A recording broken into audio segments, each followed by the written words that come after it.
Baik, sebelumnya Assalamualaikum warahmatullahi wabarakatuh.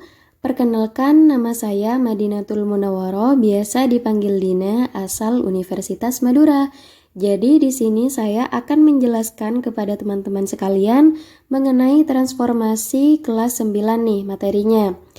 Jadi transformasi itu apa sih? Nah, biasanya orang-orang menyebutnya sebagai perubahan. Tapi kalau di matematika, transformasi itu seperti apa dan bagaimana? Oke, untuk lebih jelasnya, mari kita simak penjelasan berikut ini yang teman-teman. Nah, definisi transformasi. Transformasi adalah suatu proses perubahan bentuk dan letak suatu bangun geometri dari posisi awal ke posisi lainnya. Nah, biasanya posisi awal itu dinotasikan dengan X, Y dan posisi akhirnya dinotasikan dengan X aksen, Y aksen. Nah, ada beberapa jenis-jenis transformasi nih teman-teman. Ada 4 jenis. Yang pertama yaitu translasi, 2 refleksi, 3 rotasi, dan yang keempat dilatasi. Nah, untuk mengetahui keempat jenis ini, mari kita simak penjelasan berikut ini ya. Kita menuju ke pembahasan yang pertama. Apa itu? Yap, benar sekali, yaitu translasi. Jadi translasi adalah pergeseran suatu titik atau benda pada suatu koordinat kartesius. Suatu operasi translasi bisa dinyatakan dengan bentuk sebagai berikut. P, X, Y, jadi misalkan ada titik P dengan koordinat X, Y, ditranslasikan oleh dua komponen ini, komponen A dan B, akan menghasilkan P aksen, ini posisi akhirnya, di mana X plus A ini merupakan X aksennya. Kemudian Y ditambah B ini merupakan Y aksennya. Kan notasinya tadi X aksen dan Y aksen. A dan B adalah seberapa jauh sebuah titik itu bergeser. A adalah pergeseran untuk sumbu X jika positif bergeser ke kanan dan negatif jika bergeser ke kiri. Sedangkan B adalah pergeseran untuk sumbu Y, positif jika bergeser ke atas dan negatif jika bergeser ke bawah. Seperti itu. Nah, sekarang kita latihan contoh soal nih teman-teman, agar kalian lebih paham ya. Oke, contoh soal yang pertama. Titik A berada pada koordinat 6,3. Berarti 6 ini sebagai X dan 3 ini sebagai Y. Tentukan koordinat A aksen bila ditranslasikan oleh komponen 3 dan min 5. Nah, kita langsung saja karena rumusnya sudah ada ya teman-teman, berarti 6 ditambah 3 untuk X aksennya, sedangkan 3 ditambah min 5 untuk Y aksennya, karena Y ditambah B ya. Oke, berapa hasilnya? 6 ditambah 3 sama dengan 9 kan, sedangkan untuk Y aksennya 3 ditambah min 5, hasilnya yaitu min 2. Jadi koordinat A aksennya adalah 9, min 2. Nah, ini merupakan posisi akhir nih dari titik A-nya. Nah, seperti itu. Oke, mudah sekali bukan? Nah, ini untuk contoh soal yang kedua. Hasil translasi titik C oleh min 3 dan min 2 adalah 5,6. Tentukan koordinat titik C. Nah, berarti 5,6 ini merupakan posisi akhirnya. Nah, kita harus menentukan posisi awalnya nih dari titik C-nya. Berarti 5 ini sebagai X aksen dan 6 sebagai Y aksennya. Oke, ini kan rumusnya ya teman-teman. Jadi C, X, Y, jadi X, Y ini yang akan nantinya kita cari. Nah, sedangkan C aksennya ini adalah 5,6 ya. Jadi langsung saja, 5 ini kan adalah X ditambah A. Berarti X ditambah A sama dengan 5. Nah, seperti itu. Oke, kita hitung dulu. X ditambah A sama dengan 5. X ditambah min 3 karena A-nya sudah diketahui ya, yaitu min 3. Jadi tinggal langsung dimasukkan. Nah, kemudian min 3-nya pindah ruas jadi positif. X sama dengan 5 ditambah 3. Sehingga X sama dengan 8. Nah, sama juga nih untuk Y-nya. Y ditambah B sama dengan 6. Karena 6-nya kan sudah diketahui ya. Dan B-nya juga sudah diketahui yaitu min 2. Jadi tinggal langsung dimasukkan.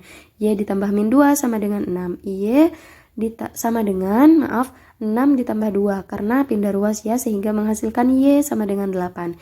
Jadi koordinat titik C-nya atau posisi awal titik C-nya adalah 8,8. Seperti itu ya teman-teman, semoga bisa dipahami. Karena ini mudah sekali ya teman-teman. Nah, sekarang kita lanjut ke contoh soal yang berikutnya nih. Kira-kira seperti apa ya contoh soal berikutnya? Oke. Sebuah titik B 2,6 ditranslasikan oleh komponen garis berarah sehingga menghasilkan bayangan B aksen 3,8. Tentukan komponen garis berarahnya. Nah, berarti yang diketahui ini posisi awal dan posisi akhirnya teman-teman. B dan B aksennya. Bagaimana caranya? Caranya sama seperti tadi. Hanya saja sekarang kita mencari komponen A dan B-nya. Nah, oke, kita hitung dulu ya. Rumusnya kan sudah ada. X ditambah A, Y ditambah B. X ditambah A sama dengan 3. Nah, ini. Kita mencari komponen A dan B-nya. Oke, sekarang kita hitung. X ditambah A sama dengan 3. Karena 3 ini merupakan X aksennya ya teman-teman. X-nya sudah diketahui yaitu 2. Tinggal langsung dimasukkan. 2 ditambah A sama dengan 3. A sama dengan 3 dikurang 2. Karena pindah ruas ya jadi negatif.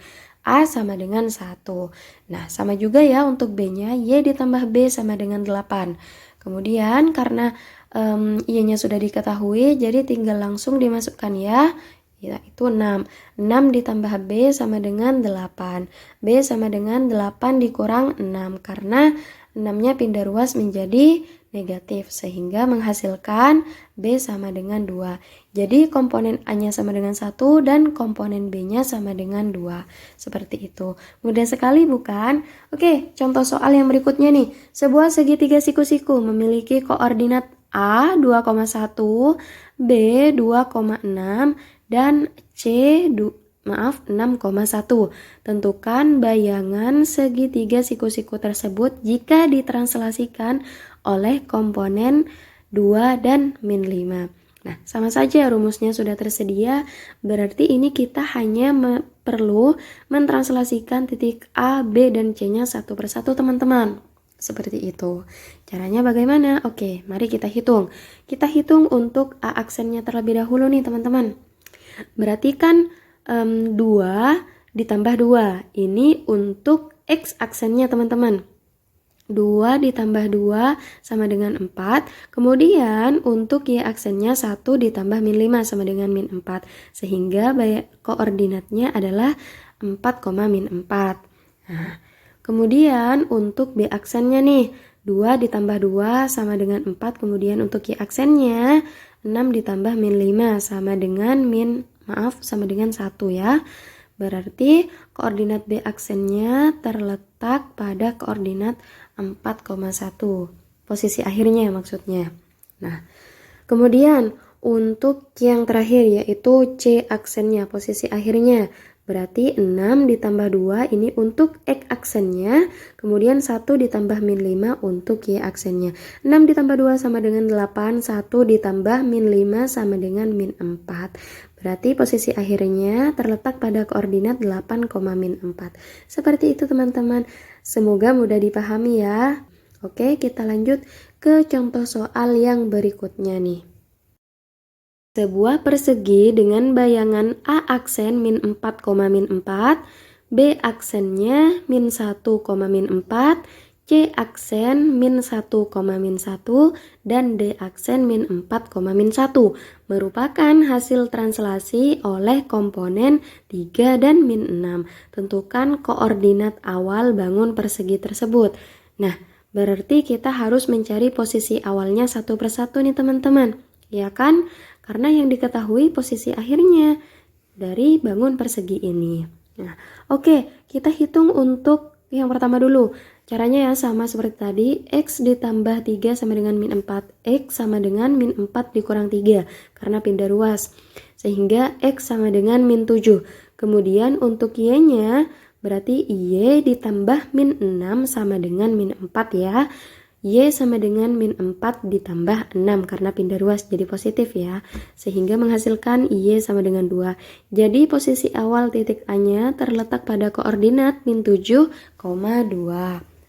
Sekarang untuk B-nya. Oke, kita hitung ya. X ditambah 3 sama dengan 1. Oke, min 1, maaf, X sama dengan min 1 dikurang 3. Sehingga menghasilkan X sama dengan min 4. Kemudian untuk Y-nya, Y ditambah min 6 sama dengan min 4. Y sama dengan min 4 ditambah 6. Pindah ruas menjadi positif. Sehingga Y sama dengan 2. Jadi posisi awal dari titik B-nya adalah min 4,2. Nah, kemudian kita lanjut kepada C-nya. Kita hitung X ditambah 3 sama dengan min 1 ya. X sama dengan min 1 dikurang 3 karena pindah ruas menjadi positif. X sama dengan min 4. Nah, Y ditambah min 6 sama dengan min 1 ya teman-teman. Jadi Y sama dengan min 1 ditambah 6 karena pindah ruas sehingga menghasilkan Y sama dengan 5. Jadi posisi awalnya min 4,5. Kemudian yang terakhir X ditambah 3 sama dengan min 4. X sama dengan min 4 dikurang 3, sama saja nih, sehingga menghasilkan X sama dengan min 7. Kemudian, Y ditambah min 6 sama dengan min 1. Y sama dengan min 1 ditambah 6, pindah ruas jadi positif ya. Y sama dengan 5. Jadi posisinya yaitu terletak pada koordinat min 7,5. Seperti itu teman-teman, sangat mudah sekali. Semoga bisa dipahami. Oke, contoh soal yang terakhir. Sebuah titik F 3, min 5 ditranslasikan berturut-turut oleh komponen 2, 2, dan 3, min 3. Tentukan bayangan terakhir titik F. Nah, berarti ini ditranslasikan sebanyak 2 kali ya teman-teman. Oke, kita translasikan yang pertama dulu nih. Untuk mencari F aksennya.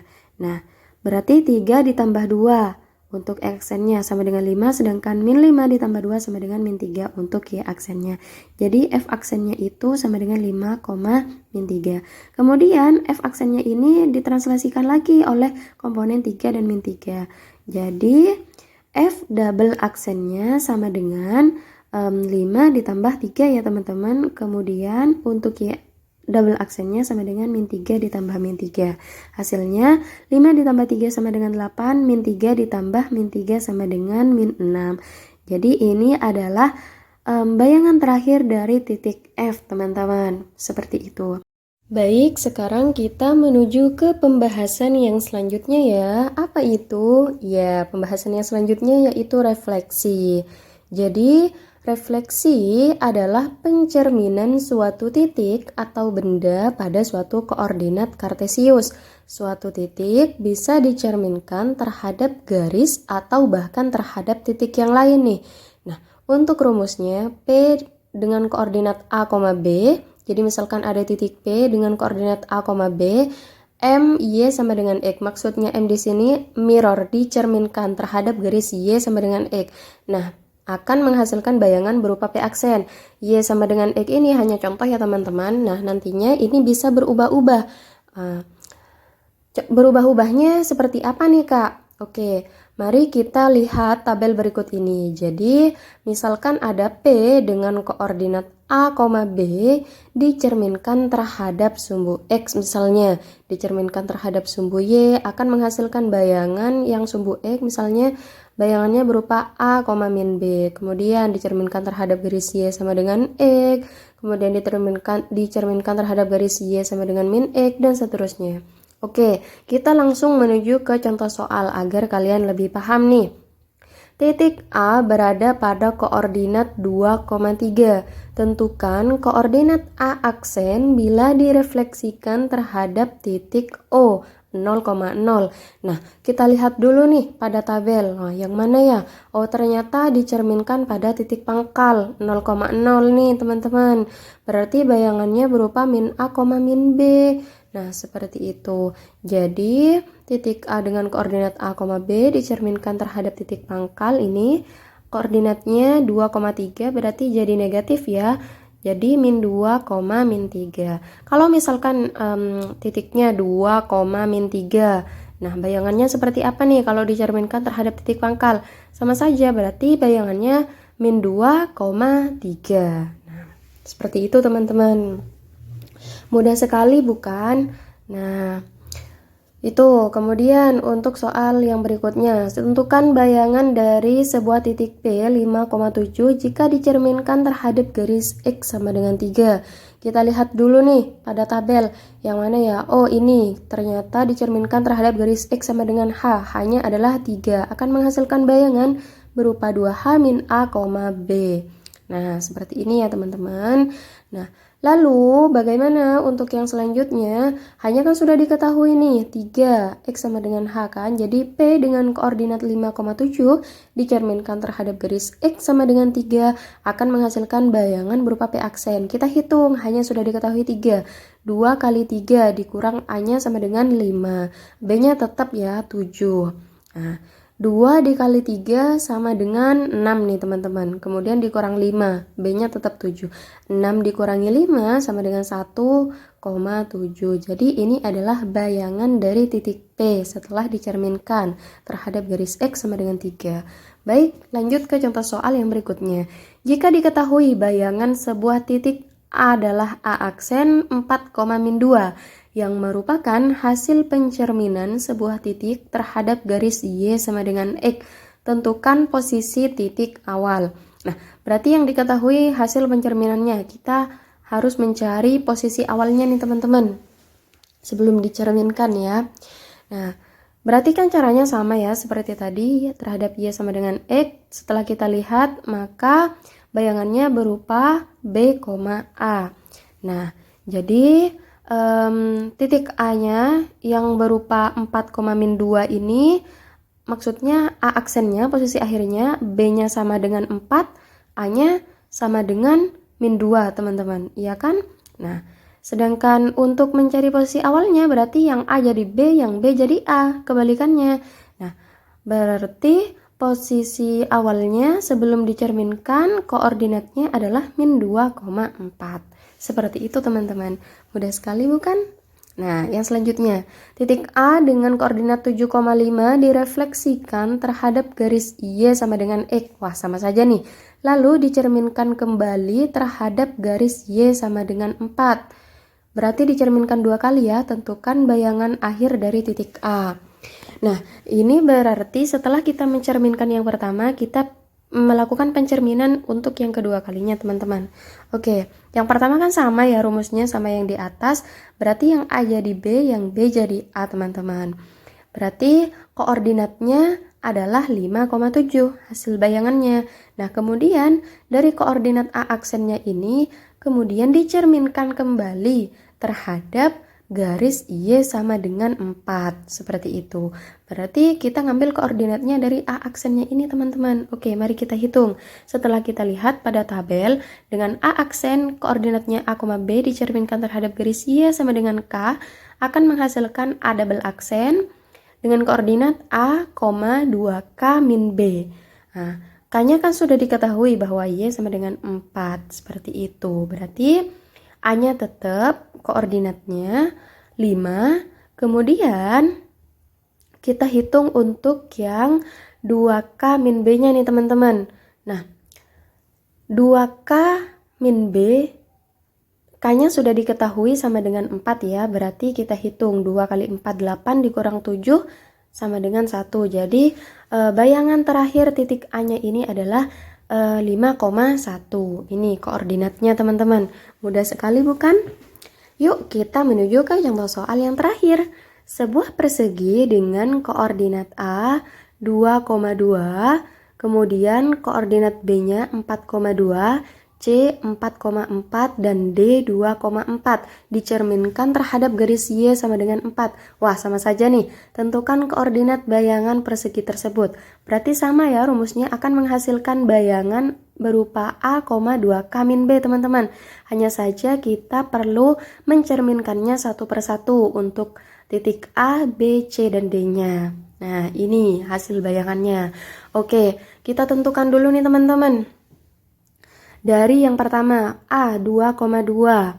Maka dihasilkan A aksennya, 2-nya tetap. Kemudian 2K min B-nya 2 dikali 4 karena Y sama dengan K.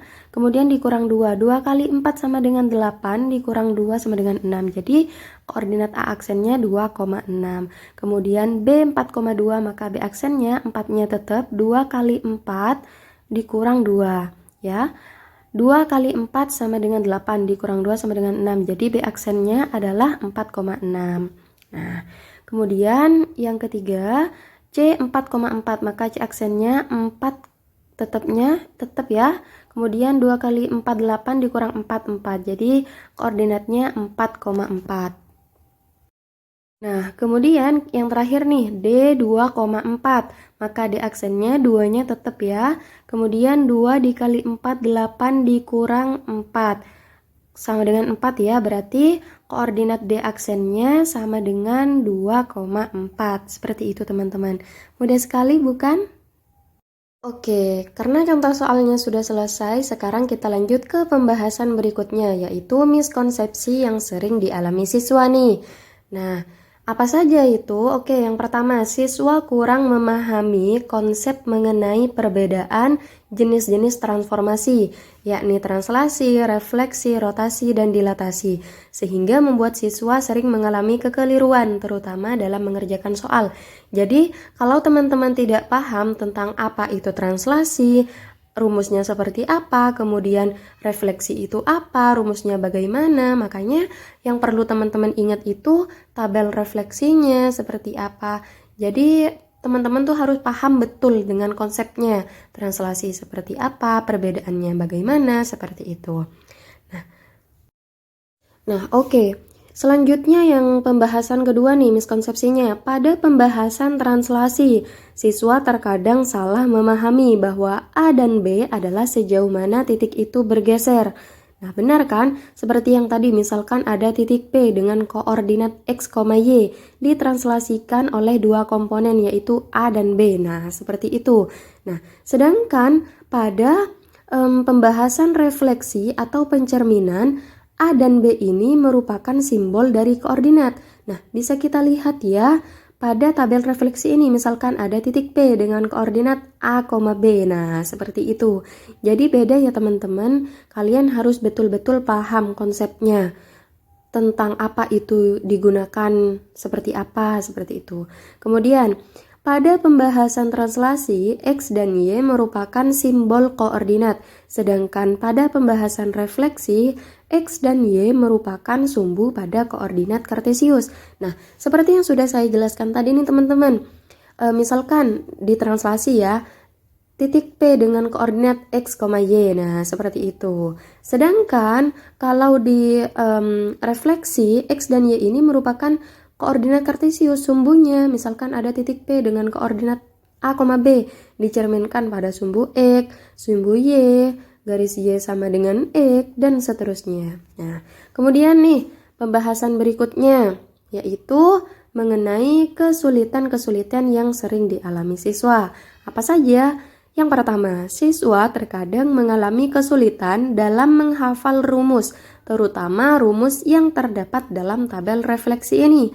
Hal tersebut membuat siswa kesulitan dalam mengerjakan soal. Nah, misalnya nih, jadi kalau kalian tidak ingat tentang tabel refleksi ini, nanti kalian bisa salah dalam mengerjakan soal. Atau bahkan misalkan bisa saja kalian ketika mengerjakan soal rumusnya terbalik, seperti itu. Jadi perlu diingat betul-betul ya teman-teman. Oke, kemudian selanjutnya ya teman-teman, untuk yang kedua, siswa terkadang kurang teliti dalam mengerjakan soal. Misalnya pada soal translasi, jika yang diketahui posisi akhirnya dan sejauh mana titik itu bergeser dan lain-lain. Nah, oke, ini merupakan kesulitan juga yang sering siswa itu mengalaminya. Misalnya yang diketahui posisi awal dan posisi akhirnya, terus misalnya ketika ditranslasikan lebih dari 2 kali, seperti itu. Jadi siswa kalau kurang teliti bisa salah nih dalam mengerjakan soalnya, seperti itu teman-teman. Jadi harus benar-benar teliti. Wah, nggak terasa ya teman-teman, kita sudah berada di akhir video. Terima kasih untuk kalian yang sudah menonton video ini sampai akhir. Jangan lupa like, comment, and subscribe. Oh ya nih, jika ada pertanyaan atau bahkan sanggahan atau bahkan kritikan pun bisa kalian tulis di kolom komentar. Semoga video ini bermanfaat. Terima kasih. Wassalamualaikum warahmatullahi wabarakatuh.